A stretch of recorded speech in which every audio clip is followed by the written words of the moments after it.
membuat kita paham tentang sesuatu. Ada seorang laki-laki namanya Bal'am, ilmunya hebat, otaknya cerdas, tapi dia gunakan ilmunya itu untuk mengejar dunia. Lalu bagaimana perumpamaannya dalam Al-Quran?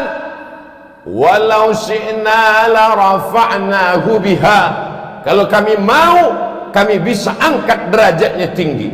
Walakinnahu akhlada ilal ardi, tapi dia lebih memilih tanah hitam rendah. Dia tidak mau naik ke atas walaupun ilmunya sudah hebat. Dia tidak mau naik ke atas. Walakinnahu akhlada ilal ardi wattaba'a hawa, dia memperturutkan hawa nafsunya, nafsu makannya, nafsu minumnya, nafsu seksual biologisnya. Maka orang seperti ini seperti apa perumpamaannya dalam Al-Quran? Famasaluhu kamasalil kalb, dia seperti seekor anjing.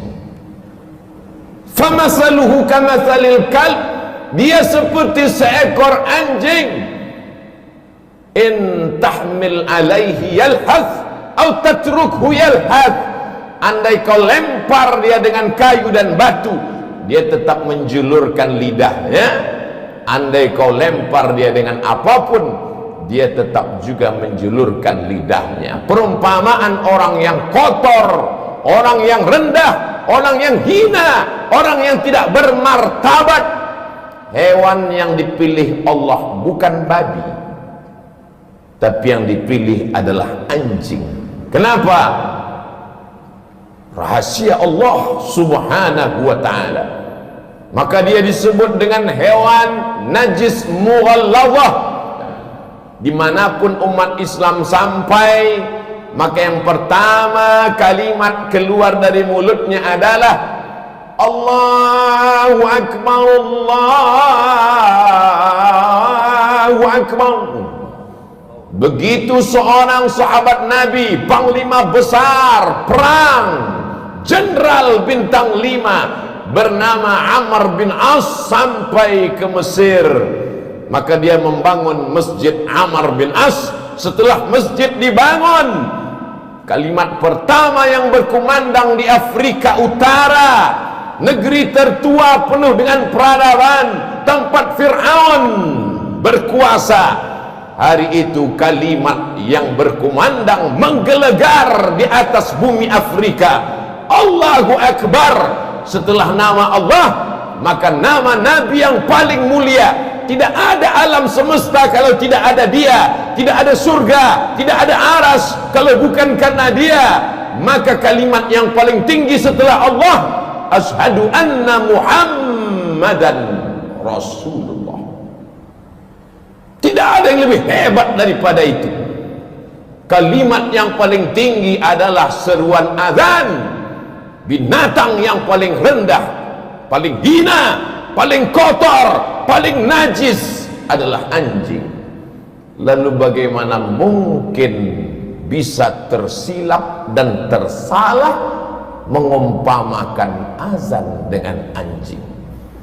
Maka sesuatu yang tidak mungkin masuk di akal manusia.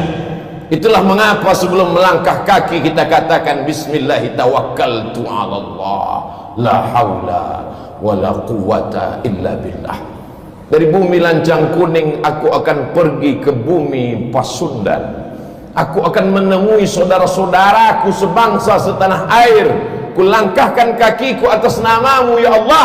Yang akan kusampaikan adalah kalammu ya Allah. Yang akan kuceritakan adalah sabda Rasulmu ya Allah. Jangan sampai aku salah ucap, salah kata. Kita selalu berdoa meminta bimbingan Allah. Sampai-sampai sebelum membaca Al-Quran pun tetap dikatakan, فَإِذَا قَرَأْتَ الْقُرْآنِ, kalau kau mau baca Quran, فَاسْتَعِذْ بِاللَّهِ, minta lindung kepada Allah. Supaya apa? Jangan salah faham, jangan salah pikir, jangan salah omong. Karena tidak akan mungkin terjadi menurut akal logika manusia seruan yang tinggi, yang hebat, yang gagah perkasa ketika anak manusia lahir, pertama kali matanya melihat dunia, yang dibisikkan ayahnya pertama kali telinganya adalah asyhadu an la ilaha illallah. Dan di saat ayah akan mati, meregang nyawa, tatapan yang terakhir dia lihat adalah tatapan anak lelakinya yang dulu menatapnya pertama kali lahir ke dunia. Suara yang ingin dia dengarkan adalah suara anak lelakinya yang dulu dia azankan saat lahir ke dunia. Maka kalimat yang dia bisikkan ke telinga ayahnya adalah la ilaha illallah. Itulah mengapa kita rindu pada kalimat itu. Kemanapun kita pergi, ke Amerika, ke Eropa, ke Australia, kita akan melihat jam dan akan bertanya, mengapa azan belum berkumandang? Mana kalimat-kalimat itu? Sampai masanya nanti kau akan terbujur kaku di ruang ICU.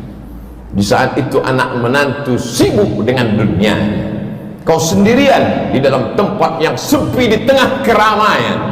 Dunia masih hiruk pikuk.